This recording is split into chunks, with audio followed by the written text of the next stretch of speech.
Queria falar nesta manhã sobre a urgência do tempo. João capítulo 9, versículo 4, quando Jesus cura um cego de nascença, ele diz, em João 9, 4, convém que eu faça as obras daquele que me enviou enquanto é dia. A noite vem, quando ninguém pode trabalhar. Queria falar sobre a urgência do tempo. Alguns itens. A obra de evangelização é urgente. Por quê? Em primeiro lugar, as portas estão se fechando. Paulo pediu oração às igrejas para que as portas se abrissem. Mas, na realidade, em muitos lugares do planeta, as portas estão fechando. Segundo lugar, a obra de evangelização é urgente porque Jesus está voltando. As profecias se cumprem, estamos no fim dos tempos. A obra da evangelização é urgente e nos obriga a orar e interceder. A obra do Senhor é urgente e temos que pregar. E também nos obriga a mobilizar toda a igreja. As portas estão se fechando. O êxito da evangelização depende das portas estarem abertas. Lugares que eram permitidos a liberdade religiosa, a pregação do evangelho, estão se fechando. Muitos países já não aceitam mais missionários. Alguns lugares da Índia, China, no Paquistão, ali no mundo muçulmano, os missionários ensinaram o povo a ler e foram expulsos da terra. Não treinaram o suficiente o número de obreiros nativos e deixaram o campo fértil. E agora? Portas fechadas.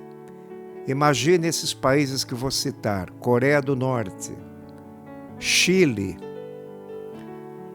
Cuba, Albânia, países que eram abertos ao evangelho, agora estão se fechando.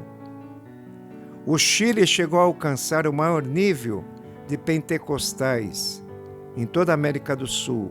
Agora a situação simplesmente mudou. Então, temos que orar. A oração abre as portas, a intercessão. Em todos os lugares do mundo, o povo tem fome de Deus. Mas onde estão os mensageiros destemidos? Os semeadores verdadeiros? A obra missionária é um trabalho muito urgente. A ignorância que prevalece nas pessoas a respeito da Bíblia, porque a Bíblia fala de uma vida acima da média, a vida cristã, que está muito acima da vida humana, contaminada pelo pecado. E no segundo domingo de dezembro comemoramos o Dia da Bíblia. Mas sabemos que em muitos lugares a Bíblia não é permitida ler. Em muitos lugares do mundo se guardam pedaços de folhas da Bíblia em campos de concentração, em prisão, na China, Vietnã, lugares da Ásia, países proibidos como a Indonésia. Mas a fome por Deus no coração do homem é muito grande. A obra de evangelização, ela é muito urgente e nos obriga a orar. Nossos programas estão repletos de hinos de cantores e até cantores não sacros, Temos uma profunda diversificação em nosso esquema de trabalho, ou caímos numa rotina doentia. Fazemos tudo, mas não oramos. E temos que orar e pregar. Lemos isso em Atos 6:4, no começo da igreja primitiva. Os apóstolos disseram: nós perseveraremos na oração e no ministério da palavra. A urgência do tempo, temos que pregar. Por quê? Porque o Evangelho fará com os homens o que a filosofia não faz, o que a educação não faz, o que a cultura não faz, o que a religião e a moral não faz. A política, as boas obras nunca puderam fazer nada para a mudança do ser humano. O Evangelho modifica hábitos, regenera vidas. O Evangelho é a mensagem lúcida, objetiva, esmagadora do pecado e construtora de novas vidas. Evangelho aproxima os homens de Deus. Onde houver um servo de Deus fiel e corajoso a começar a espalhar a mensagem, saiba que ali mesmo Deus fará frutificar a sua obra. Então, a urgência do tempo nos obriga a levantar a nossa voz. Num diálogo,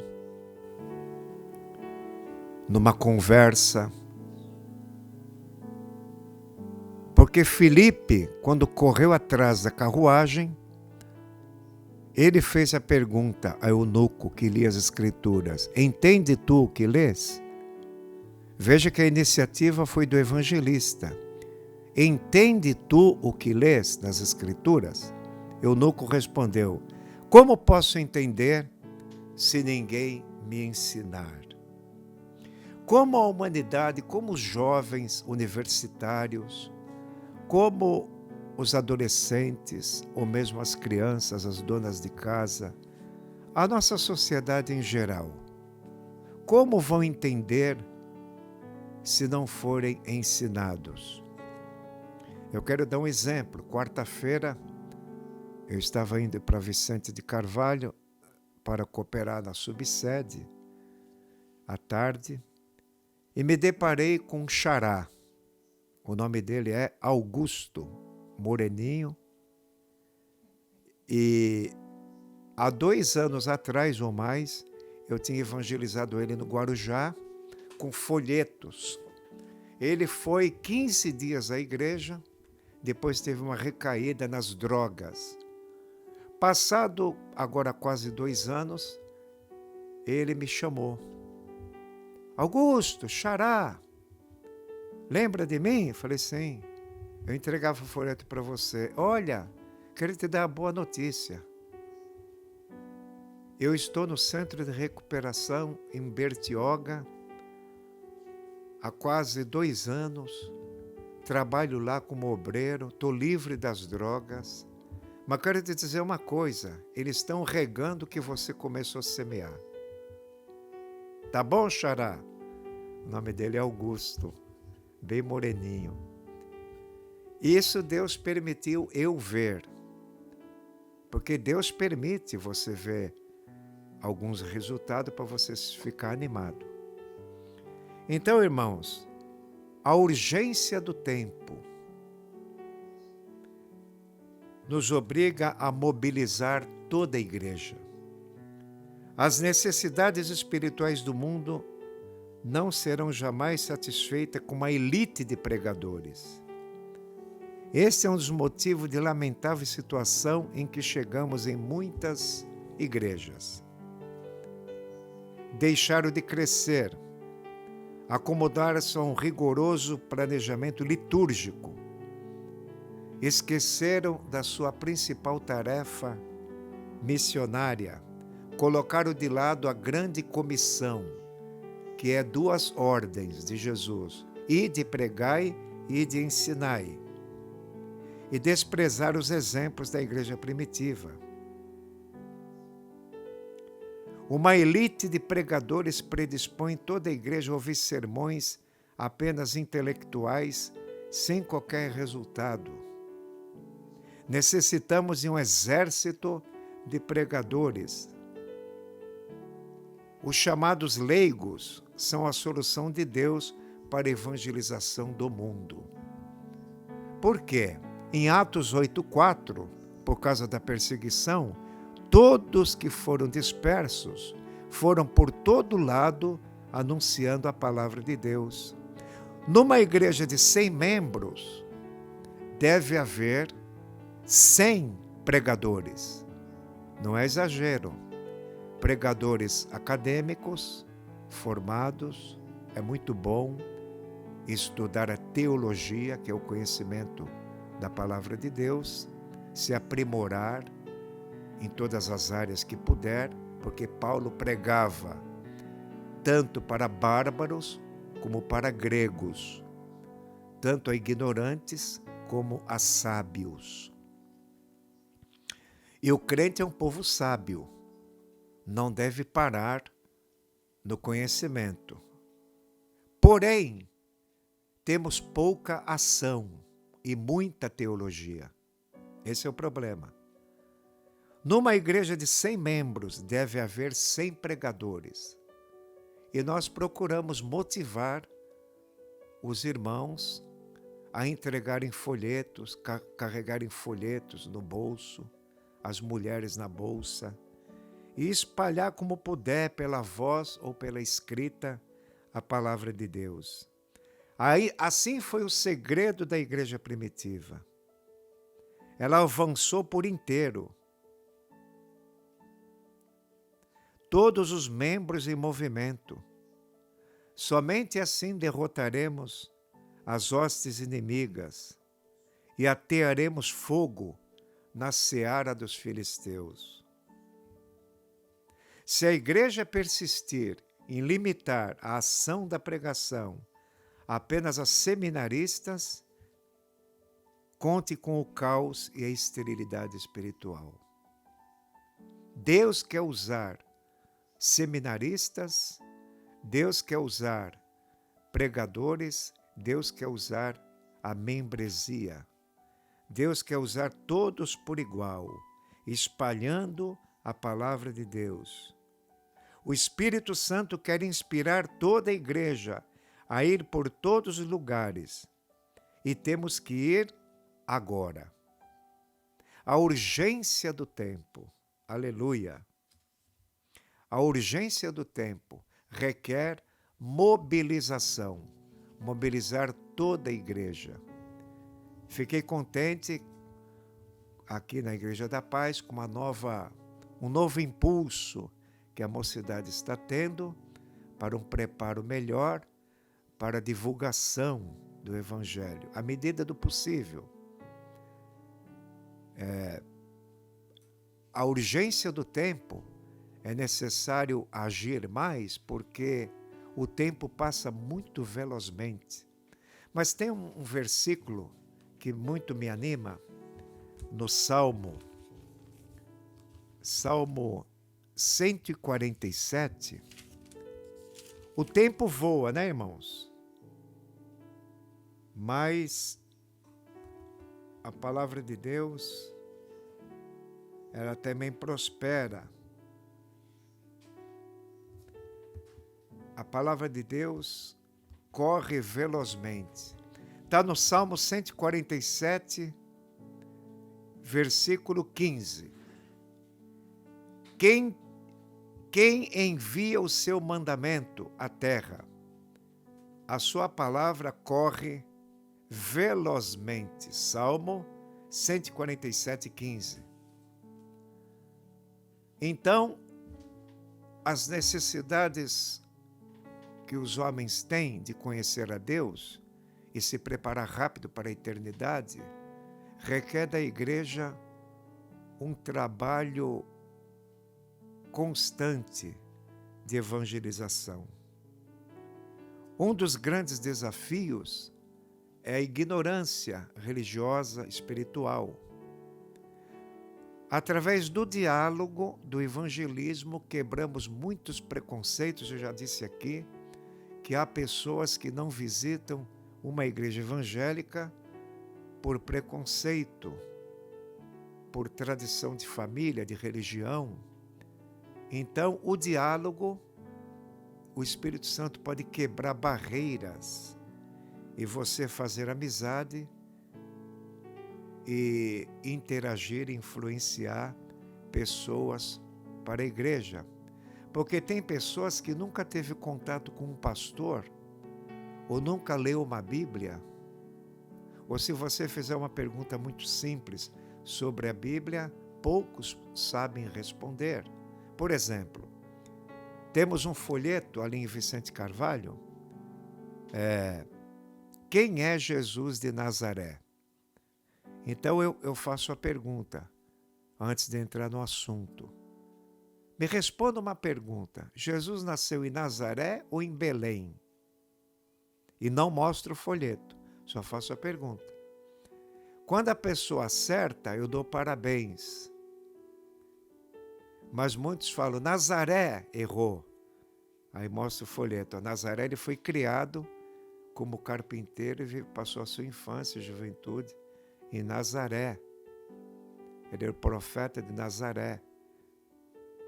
Para que se cumprisse o que disse os profetas, ele será chamado o Nazareno. Mas existem muitas formas de podermos influenciar as pessoas para conhecer a Cristo. Isso digo no nosso país. Agora devemos orar pela igreja perseguida.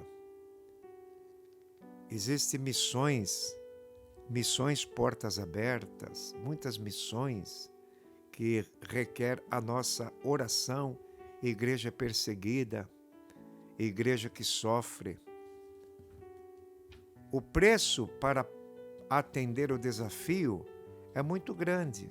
Muitos homens no passado pagaram o preço. Martinho Lutero, por exemplo, pagou o preço da maldição dos homens. Ele foi amaldiçoado.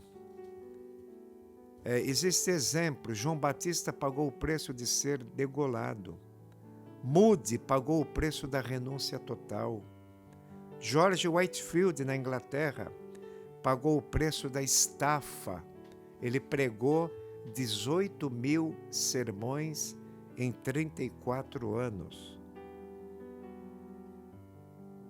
George Whitefield, companheiro de John Wesley. Eliseu pagou o preço de uma crítica mordaz. Eliseu. Sobe calvo, sobe calvo. Ironia, zombaria. Albert Schweitzer, um famoso músico de 30 anos na Escócia, resolveu abandonar a comodidade e o conforto da vida europeia e se aventurar no interior da África. Colonizou a África,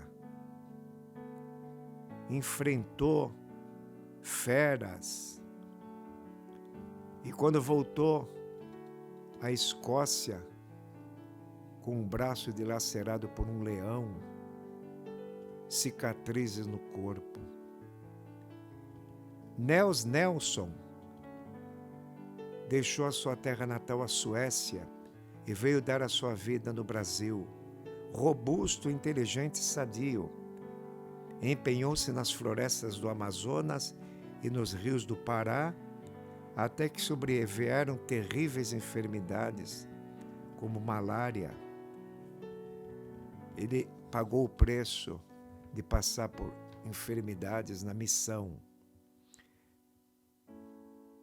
William Tyndale, o homem que traduziu o Novo Testamento e pregou suas verdades, morreu estrangulado por decreto do imperador. Em seguida, seu corpo foi queimado publicamente. Mas as suas últimas palavras, Senhor, abre os olhos do rei da Inglaterra. Tyndale traduziu a Bíblia para o inglês, Lutero para o alemão. João Ferreira de Almeida, um pastor português, missionário na Indonésia, traduziu o Antigo Testamento até o livro de Ezequiel, pagaram um preço. Paulo pagou o preço dos sofrimentos constantes. Estamos pagando algum preço para levar o Evangelho? Eu fico muito motivado quando vejo várias organizações missionárias, bancários de Cristo, surfistas de Cristo, atletas de Cristo. Isso é muito bom, porque, por um lado, é bom, porque vence a ignorância. Esses grupos levam as pessoas a entender o plano da salvação. Deus tem suas estratégias, mas mesmo assim, com tudo já realizado, fizemos pouco. A urgência do tempo requer que a igreja seja mais aguerrida, mais guerreira, mais desafiadora. A igreja precisa sentir o impulso do Espírito Santo de comunicar o Evangelho.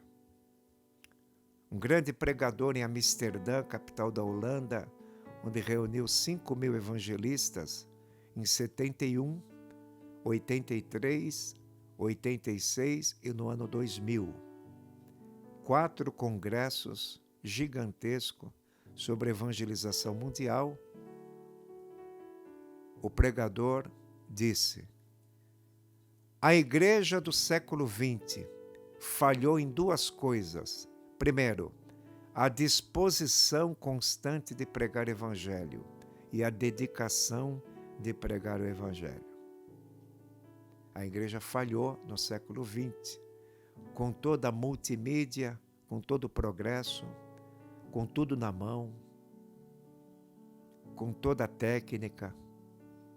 Falhamos. Tem-se dito que a igreja primitiva, nos primeiros 150 anos, fez mais do que toda a geração que nós conhecemos agora, no nosso tempo contemporâneo. Com todas as nossas técnicas, estamos acomodados. Não deveria ser assim. Mas somente o Espírito Santo pode colocar em nosso coração essa vontade, esse desejo, esse amor pelas almas. E nós precisamos buscar na fonte, que é oração. Ontem, no culto da tarde, o irmão dizia, um dos nossos diáconos, falou assim: precisamos fortalecer nosso espírito para sustentar nossa alma salva. Copiei logo essa frase. Não distraia a sua alma. Fortaleça teu espírito. E quando oramos e meditamos na palavra, ou muito ou pouco, estamos fortalecendo nosso espírito e defendendo nossa alma, porque a alma peca. O corpo está morto, mas a alma peca. Fortalecemos o nosso espírito com oração, com jejum e com a palavra de Deus, para que possamos andar em espírito, porque somente aqueles que andam no espírito têm esse desejo de querer avançar.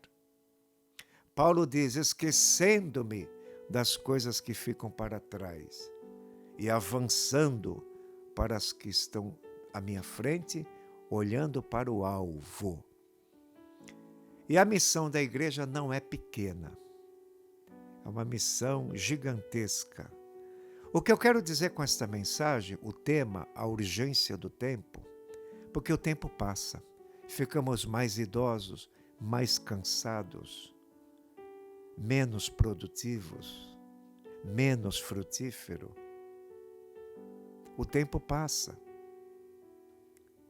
Temos que deixar herança espiritual. Temos que ensinar nossos filhos, netos, bisnetos. Temos que fazer algo mais. Temos que plantar para colher lá na frente, a curto prazo, a médio prazo e a longo prazo. Nós, como igreja, não podemos dormir, no sentido de levar o Evangelho. Então, o Espírito Santo, que é o Espírito missionário, Espírito Santo que está ao nosso lado, é o Paracleto, aquele que nos guarda. Espírito Santo que está dentro de nós, que nos vivifica, que nos modifica nossos pensamentos. Espírito Santo é contrário ao egoísmo, o orgulho e a vida acomodada.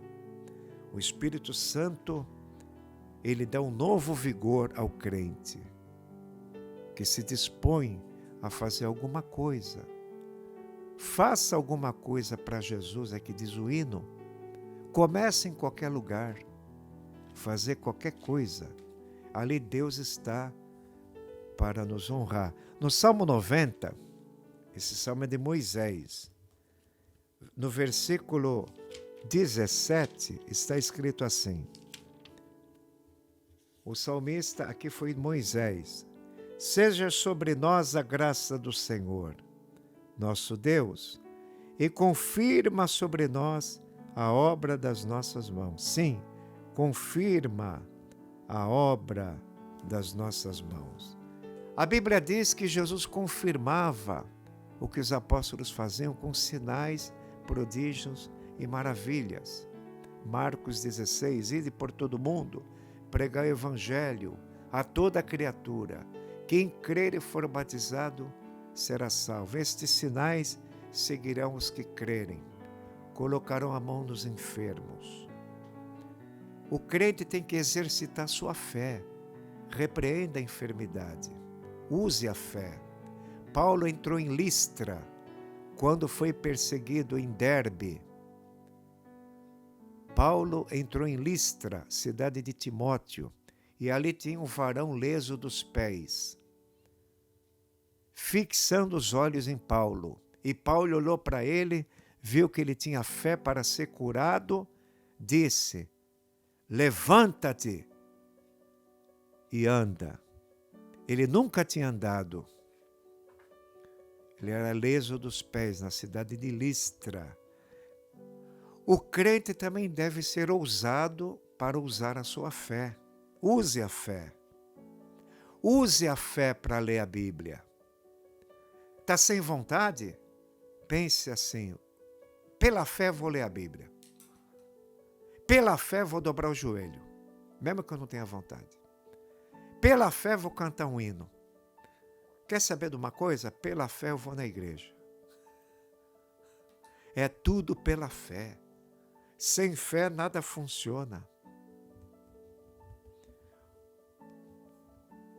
Jesus disse naquela passagem da viúva que importunava o juiz: quando o Filho do Homem vier, porventura, achará fé na terra? A maior crise que se tem notícia é a crise de falta de fé. Nós temos muitas crises no país e no mundo, mas a pior crise é a falta de fé. Eu me lembro de ter escrito um panfleto aqui na Igreja da Paz há muitos anos atrás, e saiu no nosso jornalzinho, no nosso boletim informativo. Me lembro ainda do tema: Cristo na crise. Repita comigo: Cristo na crise. Nunca deixe Cristo fora da crise. Cristo na crise. Não é os amigos de Daniel na fornalha sem Cristo. Não. Nabucodonosor viu ali semelhante ao Filho dos deuses. Estava o Filho do homem ali, presente. Salmo 91, 15. Estarei com ele fora da angústia? Não, estarei com ele na angústia. Deus permite você passar pela angústia, mas ele está presente. Então, Cristo na crise, Cristo na angústia, Cristo na tempestade. Uma voz na tempestade, a voz de Deus. Qual é a tempestade que está na sua vida?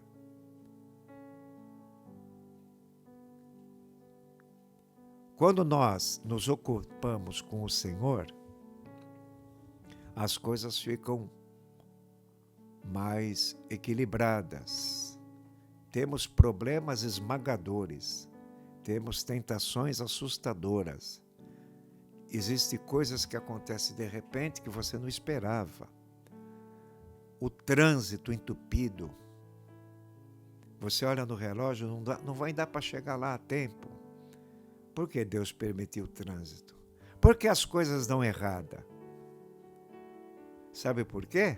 Porque Deus está no controle. Não é sempre do jeito que nós queremos, né? Deus tem o seu caminho na tormenta. Naum, profeta, capítulo 1, verso 3. Deus tem o seu caminho na tempestade.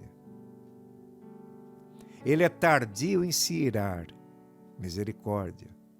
Ao culpado não tem por inocente, e as nuvens são o pó dos seus pés.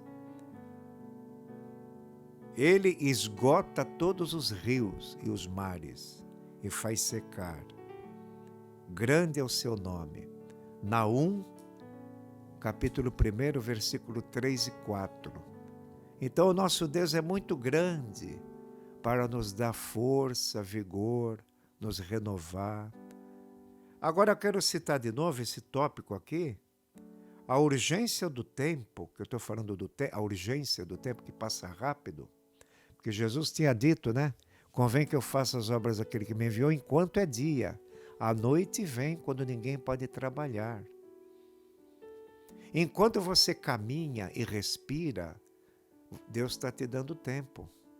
Uma certa vez, caiu moribundo, doente, de cama, um grande missionário da Suécia. Ele foi visitado por muitos jovens e ele disse: já não posso fazer muita coisa porque não posso caminhar. Mas vocês que ainda caminham, façam alguma coisa para Jesus. E você conhece aquele ditado? A fé tem pernas. A fé tem pernas. A fé caminha. Temos que caminhar. É difícil, mas temos que caminhar. Ontem, no culto da tarde, na Náutica, eu orientava um casal que está nos ajudando na área continental. Grande será o galardão desse casal, que quanto mais dificuldade, mais alegria eles têm. A alegria supera as dificuldades de distância, cansaço. Eu pude motivar eles nos sofrimentos de Paulo, em fadiga, muitas vezes, em jejum, em perigo de rio, perigo de mar, perigo de salteadores, perigo de falsos irmãos. Além das coisas exteriores de sofrimento, me oprime, Paulo disse, me oprime cada dia o cuidado com todas as igrejas. Aleluia! Não podemos fazer tudo em todas as igrejas, mas muitas vezes Paulo, preso, em espírito, estava presente nas igrejas. Eu falei esses dias em Vicente de Carvalho. Como é que está o culto na Náutica agora? Você está preocupado? Irmãos. Eu disse na Náutica, como é que está o culto em Vicente de Carvalho agora? Quem está faltando lá que precisa de uma visita? ou pelo menos de um telefonema que você conhece. Então, nós devemos, como igreja, pedir para Deus um coração mais sensível, mais quebrantado, para a gente ter interesse pelos necessitados. Por quê? Porque o tempo passa rápido. E nós, como povo de Deus, fomos chamados para consolar. Isaías 41, consolai, consolai o meu povo, diz o Senhor. Temos na Bíblia um grande obreiro, que era um fazendeiro. E o nome dele quer dizer encorajador, aquele que consola, é Barnabé. Quando ninguém dava crédito em Saulo, Barnabé, o oportunista, foi chamar Saulo. Ele teve a iniciativa de aproveitar Paulo nas missões, mas depois Paulo toma a dianteira como líder e começa a primeira igreja missionária em Antioquia, sob a direção de Paulo e Barnabé. E Paulo e Barnabé entraram em muitas cidades. Por exemplo, Atos 14, eles entraram juntos na sinagoga e pregaram de tal modo que creu uma grande multidão, tanto de judeus como gregos. Houve perseguição, uns eram pelos apóstolos, outros eram pelos incrédulos. Mas veja bem o texto de Atos 14, quando Barnabé, o oportunista, deu uma mãozinha para Paulo. Olha como é que Deus faz. Jesus chamou Paulo, mas ele usa os irmãos para ajudar. O evangelho é pregado em Icônio, Listra e Derbe, sucesso e perseguição. Aconteceu que em Icônio entraram juntos na sinagoga dos judeus e falaram de tal modo que creu uma grande multidão, não só de judeus, mas de gregos. Mas os judeus incrédulos incitaram, irritaram contra os irmãos o ânimo dos gentios. Mas eles detiveram-se por muito tempo, falando ousadamente acerca do Senhor, o qual dava testemunho à palavra da sua graça, permitindo que por suas mãos se fizessem sinais e prodígios. E dividiu-se a multidão da cidade, e uns eram pelos judeus e outros pelos apóstolos. O que me chama a atenção em 14:1, diz o texto, e aconteceu, é um fato histórico, Lucas sempre fala isso, e aconteceu, que entraram juntos na sinagoga e falaram de tal modo que creu. Falaram de tal maneira. Outro texto é Atos 2:40. Pedro, com muitas outras palavras, exortava o povo, dizendo: salvai-vos desta geração perversa. Veja bem como é que diz o texto, Atos 2:40. E com muitas palavras exortava o povo: salvai-vos dessa geração perversa. A igreja precisa ter isso, ter muitas palavras simples de exortação. Mas nós estamos muitas vezes estagnados. Às vezes falta-nos coragem, iniciativa. Temos nossas fraquezas, mas o Espírito Santo quer nos encorajar, quer nos ajudar. E pense nisso, irmão e ouvinte, a urgência do tempo. Alguns itens eu quero repetir. A urgência do tempo porque as portas estão fechando. A urgência do tempo porque Jesus vai voltar. A urgência do tempo nos obriga a orar. A urgência do tempo temos que pregar. A urgência do tempo nos obriga a mobilizar toda a igreja. Esse é o item que eu achei mais importante. Mobilizar toda a igreja. Paulo queria isso, que todos os filipenses estivessem no mesmo ânimo, mas nem sempre é assim. Mas o Espírito Santo quer que todos estejam no mesmo ânimo, no mesmo sentimento, no mesmo espírito, de levar a palavra de Deus, se preparar da melhor maneira possível. Aproveite a saúde que você ainda tem, o tempo disponível, pouco ou muito. Mas como igreja, vamos unir nossas forças para levar a palavra de Deus. Amém.